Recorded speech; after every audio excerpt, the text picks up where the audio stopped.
الحمد لله لبع الأفلاك والأرضين والصلاة والسلام على من كان نبيا وآدم بين الماء والطين والصلاة والسلام على إمام المشرقين وإمام المغربين أما بعد فقد قال الله تبارك وتعالى في القرآن المجيد والفرقان الحميد فأعوذ بالله من الشيطان الرجيم بسم الله الرحمن الرحيم يا أيها الذين آمنوا إنما يريد الله ليذهب عنكم رجس أهل البيت ويطهركم تطهيرا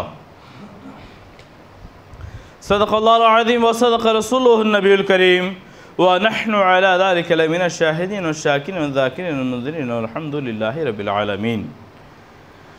محترم سامعین اکرام، خلاق کائنات قرآن مجید میں ارشاد فرماتا ہے انما یرید اللہ رجز اہل البیت ویطہرکم تطہیرا۔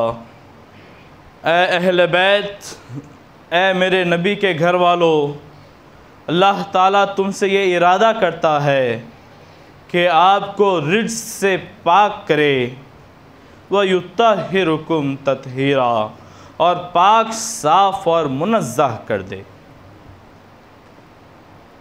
محترم سامعین کرام، یہ آیت مبارکہ جو میں نے آپ کے سامنے بیان فرمائی، یہ آیت مبارکہ بہت زیادہ وسعتوں کی محتاج ہے۔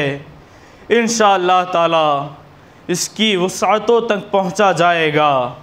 محترم سامعین اکرام، اس آیت مبارکہ میں سب سے پہلے ایک لفظ آیا ہے انما یرید اللہ الرجز۔ بے شک اللہ تعالیٰ تم سے چاہتا ہے کہ تمہیں برائی سے پاک کر دے۔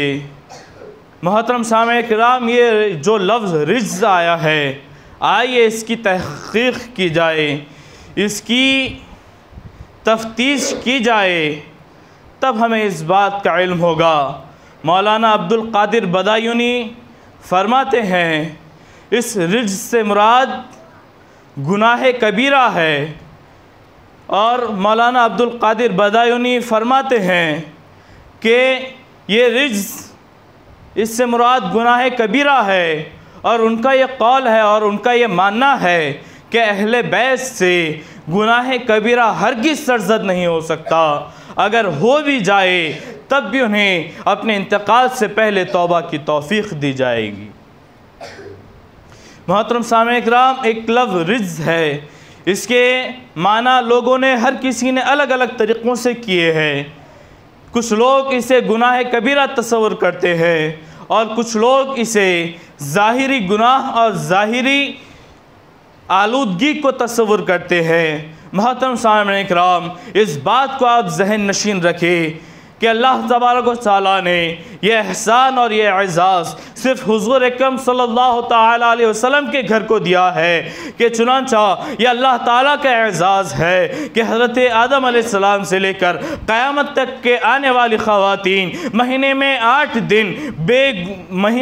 دن تکلیف زدہ رہتی ہیں، مہینے میں 8 دن ناپاک رہتی ہیں، لیکن اللہ تعالیٰ نے یہ اعزاز میرے نبی کے گھرانے کو دیا ہے کہ میرے نبی کے گھرانے کو اللہ تعالیٰ نے قرآن مجید میں ارشاد فرمایا اے یا ایھا الذین آمنوا یا انما یرید اللہ الرجز اہل البیت ویطہرکم تطہیرا۔ اے اللہ، اے نبی، ہم نے تمہارے گھر والوں کو بشارت دی ہے کہ آپ کے گھر والوں سے رجز کو پاک کر دے اور پاک صاف اور منزہ کر دے۔ چنانچہ محترم سامعین اکرام، اب آئیے اس آیت مبارکہ کے کچھ اور آگے چلتے ہیں۔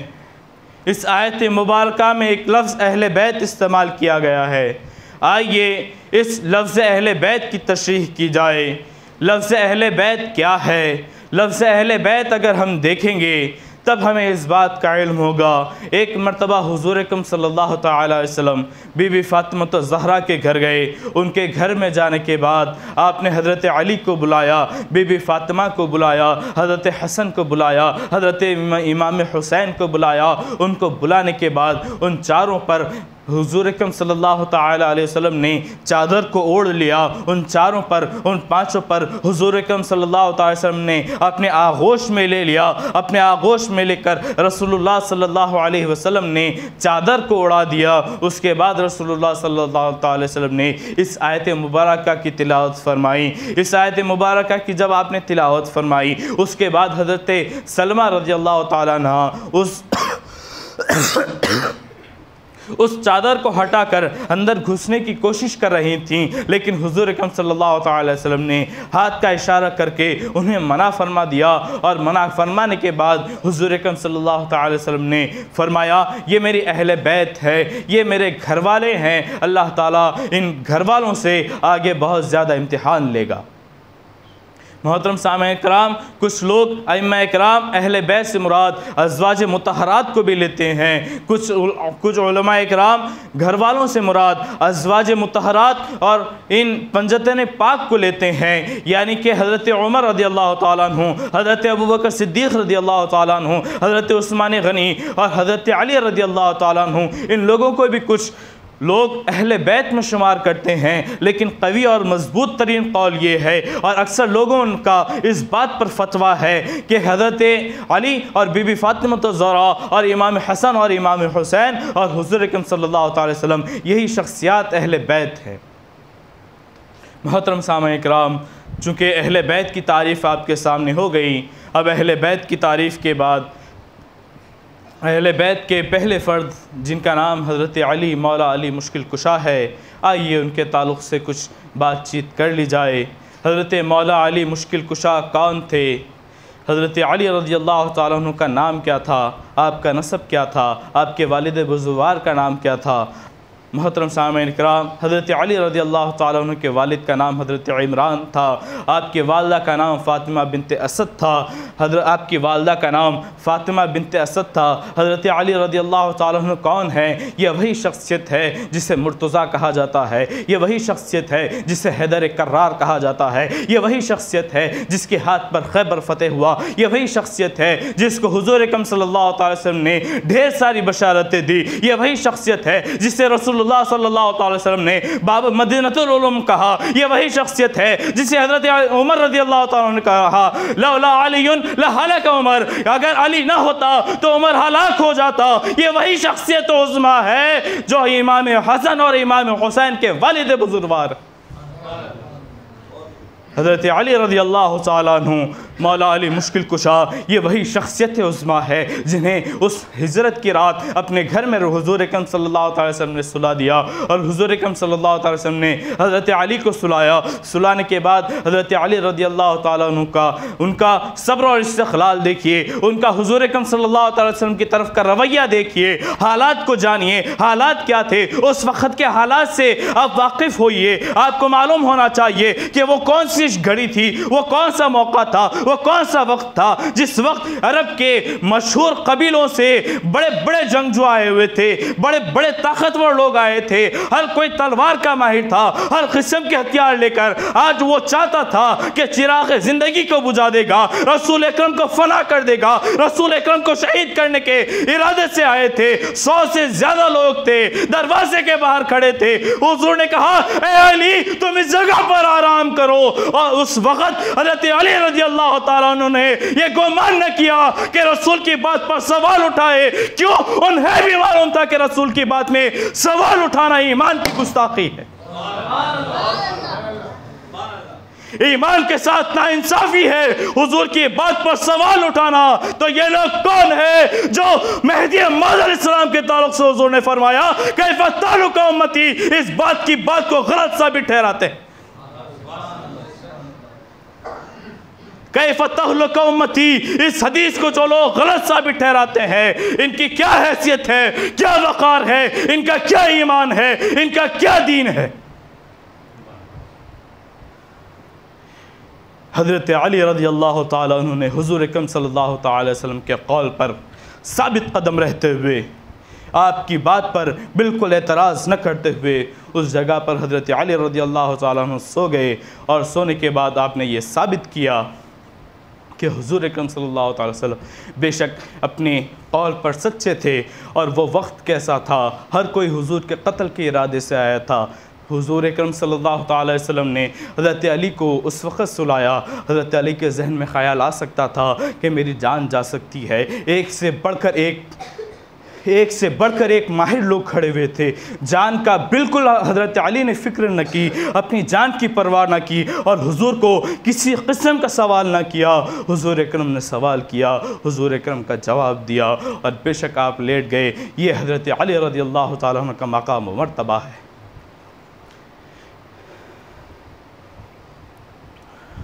آئیے جانتے ہیں علی کون ہیں۔ حضرت علی رضی اللہ تعالیٰ عنہ کی والدہ حضرت فاطمہ بنت اسد،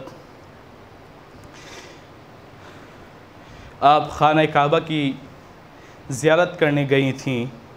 خانہ کعبہ اس وقت معمول کے حساب سے تمام دنیا بھر کے لوگ عبادت کے لیے آتے تھے، اور اپنی پرانی روایات کے مطابق خانہ کعبہ کا طواف کرتے تھے، وغیرہ وغیرہ امور انجام دیا کرتے تھے۔ چنانچہ اسی طریقے پر، اسی طور اور طریقے پر حضرت فاطمہ بنت اسد اس جگہ پر پہنچی۔ خانہ کعبہ کی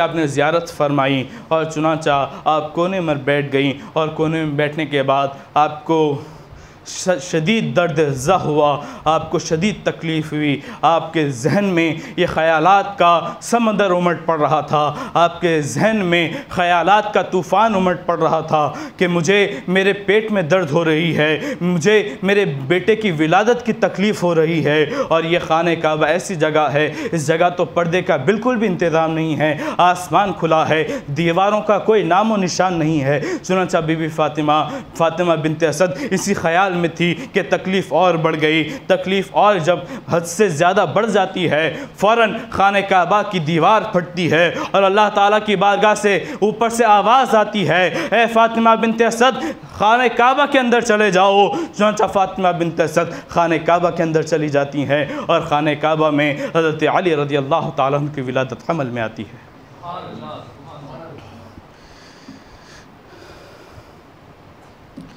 شاعر اس جگہ پر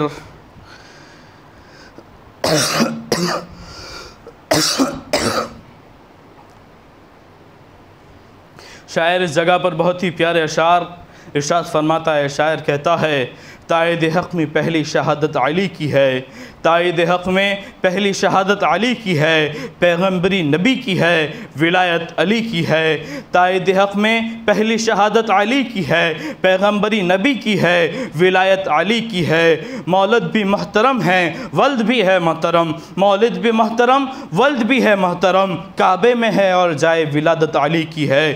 مولود کعبہ کے لیے شہید بھی خوب تھا، مولود کعبہ کے لیے مشہد بھی خوب تھا، مسجد میں اللہ اللہ شہادت علی کی ہے۔ کعبے سے ابتدا ہے تو مسجد پر انتہا، کعبے سے ابتدا ہے تو مسجد پہ انتہا، مرقوم دو حرفوں میں حکایت علی کی ہے۔ حضرت علی رضی اللہ تعالیٰ عنہ کی خاصیت ہے کہ آپ ہی وہ شخصیت عظمیٰ ہیں، یہ مقام اور مرتبہ صرف حضرت علی رضی اللہ تعالیٰ عنہ کو حاصل ہے۔ حضرت علی کا صرف یہ عنایت اور یہ فضیلت حضرت علی رضی اللہ تعالیٰ عنہ کی ہے کہ آپ کی ولادت خانہ کعبہ میں ہوئی اور آپ کی شہادت مسجد میں ہوئی۔ یہ حضرت علی رضی اللہ تعالیٰ عنہ کی خاصیت ہے۔ چنانچہ ولادت عمل میں آ گئی، ولادت عمل میں آ گئی، حضرت علی رضی اللہ تعالیٰ عنہ مولود ہو چکے ہیں۔ چنانچہ آپ آنکھ نہیں کھول رہے ہیں، چنانچہ اطلاع دی گئی، حضور اکرم صلی اللہ تعالی وسلم کو اطلاع دی گئی۔ حضور اکرم صلی اللہ تعالی وسلم آتے ہیں، اور حضور اکرم صلی اللہ تعالی وسلم آنے کے بعد حضرت علی رضی اللہ تعالیٰ عنہ کو اپنے گود میں لیتے ہیں، اور حضرت علی رضی اللہ تعالیٰ عنہ کو اپنے گود میں لیتے ہیں تو فوراً جیسے ہی حضور اکرم نے حضرت علی کو اپنے گود میں لیا، حضرت علی رضی اللہ تعالیٰ عنہ نے آنکھیں کھول لی اور حضور کا چہرے کا دیدار کیا۔ حضور اکرم صلی اللہ تعالی وسلم نے اپنی زبان مبارک حضرت علی رضی اللہ تعالیٰ عنہ کے منہ میں دی، اور حضرت علی رضی اللہ تعالیٰ عنہ نے چنانچہ جیسے ہی حضور اکرم صلی اللہ تعالی وسلم کو دیکھا، حضرت علی نے چلانا بند کر دیا، حضرت علی خاموش ہو گئے اور صرف چہرے مصطفیٰ کو دیکھنے لگے۔ شاعر کہتا ہے، ادھر آغوش کی حسرت ہے ادھر دیدار کے ارماں ہیں، ادھر آغوش کی حسرت ہے ادھر دیدار کا ارماں ہے، علی نے کھول دی آنکھیں نبی نے گود پھیلائی ہے۔ علی نے کھول دی آنکھیں، نبی نے گود پھیلائی ہے۔ چنانچہ حضرت علی رضی اللہ تعالیٰ عنہ کا مقام و مرتبہ ایسا ہے، حضرت علی رضی اللہ تعالیٰ عنہ کا اتنا بلند اور اتنا بہترین مقام ہے کہ حضور اکرم صلی اللہ علیہ وسلم کے گود میں آپ نے آنکھیں کھولی ہے۔ حضرت علی رضی اللہ تعالیٰ عنہ جب بڑے ہوئے تو حضور اکرم صلی اللہ علیہ وسلم نے پوچھا، اے علی بتلاؤ تم نے اپنی آنکھوں کو کیوں نہیں کھولا تھا؟ آپ کی جب ولادت ہوئی تب آپ نے اپنی آنکھوں کو کیوں نہیں کھولا تھا؟ آپ اپنی آنکھیں کھول کر اپنی والدہ کا بھی دیدار کر سکتے تھے، دوسرے لوگوں کا بھی آپ دیدار کر سکتے تھے، لیکن آپ نے اپنی آنکھیں کیوں نہیں کھولی؟ تو اس وقت حضرت علی رضی اللہ تعالیٰ نے کہا کہ یا رسول اللہ، میری خواہش تھی، میری تمنا تھی کہ میں اگر آنکھیں کھولوں تو دنیا کی سب سے بڑی حسین و جمیل ہستی کو دیکھوں۔ میری خواہش تھی، میری تمنا تھی کہ میں زلف عنبری کا دیدار کروں۔ میری خواہش تھی، میری تمنا تھی کہ میں ان جھیل سی آنکھوں کا دیدار کروں۔ میری خواہش تھی، میری تمنا تھی کہ میں گلاب کی پتیوں کی طرح ہونٹوں کا دیدار کروں۔ میری تمنا تھی، میری آرزو تھی کہ میں اس زلفوں کا دیدار کروں جس سے پانی ٹپک رہا ہے۔ میری خواہش تھی، میری تمنا تھی کہ میں سورہ والضحیٰ کا دیدار کروں، اس کے بعد کسی چیز کو دیکھوں تو وہ دنیا ہو۔ سب سے پہلے حضور کے چہرے کا دیدار کروں، میرے آقا کے چہرے کا دیدار کروں، یہی میری خواہش تھی۔ چنانچہ حضور اکرم صلی اللہ علیہ وسلم نے حضرت علی کو لیا اور حضرت علی کو لے کر حضور اکرم صلی اللہ علیہ وسلم نے حضرت علی کو غسل دیا اور یہ کہا کہ علی آج میں تمہیں غسل دے رہا ہوں، کل تم مجھے غسل دو گے۔ چنانچہ اللہ تعالیٰ کی بارگاہ میں دعا ہے کہ انشاءاللہ کل بھی حضرت علی رضی اللہ تعالیٰ عنہ کے تعلق سے گفتگو کی جائے گی۔ چنانچہ اللہ تعالیٰ کی بارگاہ میں دعا ہے کہ اللہ تعالیٰ ہمیں صراط مستقیم پر گامزن رکھے اور کہنے سننے سے زیادہ عمل کی توفیق عطا فرمائے۔ وآخر دعوانا الحمدللہ رب العالمین۔